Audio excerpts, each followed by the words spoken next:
Əgər sən də işləməkdən və dünyadan yorulmusansa, İlahiyyatçı Rüfət Qarayevin İncilər, Elmin Qapısı və Mənəvi Səyahət kitabını elə indi İsra Nəşriyyatdan sifariş et. İstədiyin ünvana çatdırılsın.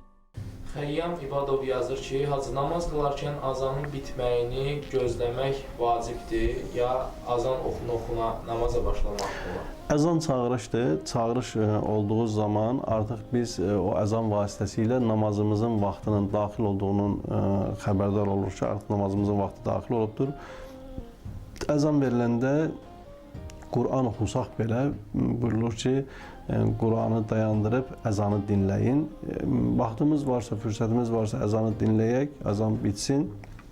Ondan sonra namaza başlayaq. Yox, əgər dinləmək istəmirsən, vaxtın yoxdur, o vaxt durub namaz qıla bilərsən, burada da heç bir qəbahət yoxdur. Fərdisənsə belə edərsən, amma məsciddəsənsə, cəmaat içərisindəsən, mütləq mənada yəqin ki, əzanı dinləyəsən ki, cəmaatla namaz qılmaq, fərdi namaz qılmaqdan qat-qat savabı artıqdır. Cəmaatla da qılmaq üçün gərək əzanı dinləyəsən.